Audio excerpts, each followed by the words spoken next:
Alright, so game 4, versing Mr. Glenn Blair again. So we had him in Rapid Con.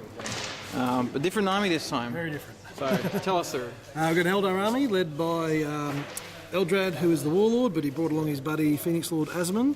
10 Dire Avengers with them, the 3 Warwalkers with scatter lasers, and we've got 9 Dire Avengers still in reserve. Excellent. And this is a weird table with a giant rock in the middle. Got my Flying Hive Tyrant, Doobie Whacker there, and Gene Stealers hiding behind there.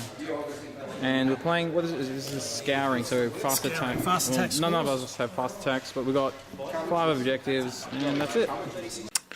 Alright, so playing against Glenn again, and so last time we played was at Rapid Confrontation down in the Gold Coast, and it was against his Imperial Guard with the, what was that Lehman Rush Executioner, the thing with lots of plasma gun weapons. Really cool. And so it's on with his, this time Eldar, and we'll see how we go. So this map, and as you saw in the intro, it's got this giant rock in the middle. So it was very interesting for deployment. And the mission, what was the mission again? Oh, objectives, yeah. And we found out actually turn 2 that the objectives, because I was wondering how many points the objectives were, and it turns out they're 3. So I don't know if it would have made too much of a difference, but yeah, finding out turn 2 that they're 3 points each rather than 1. Anyway, it's a good one, Adam. And he used one of Mr. Eldrad's powers to move his entire army, which was really smart of him. I was very caught out there. I hid my army perfectly, and then I completely forgot about it, of course. And he moves it out, and he starts taking huge pot shots out of my Hive Tyrant. And of course, my Hive Tyrant goes down to half, 2 wounds or 1 wound left. I fly forward. I don't manage to kill all of his walkers, which is really annoying.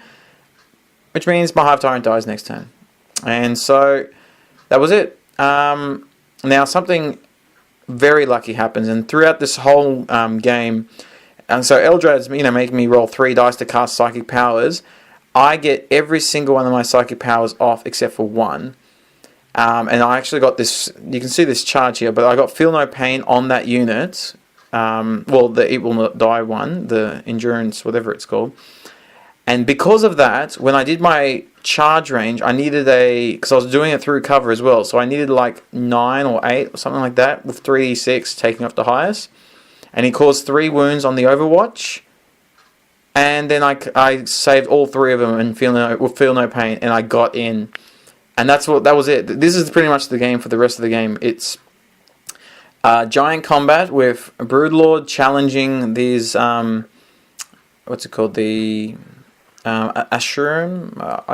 Glenn talks about it in the game. It's the Phoenix Lord that is really good at combat and just unkillable in essence. And that's it. It's 5 turns of him tanking Broodlord and Broodlord making Feel No Pain saves. And actually regenning one of the wounds, I think. Anyway, and that's pretty much what cost him the game. He had a big, not necessarily Death Star unit, but it's his big unit that actually does things, and it's just tied up. He comes on with his other unit of Dire Avengers. My pod drops in and kills them all. It kills all but 1, sorry, and then he fails his leadership at -1. My Tervagon gets a lucky hit on his, was it the Walker, and finishes it off. And so I have 3 objectives, or 2 objectives to his none by the end of it. So it's a win that way.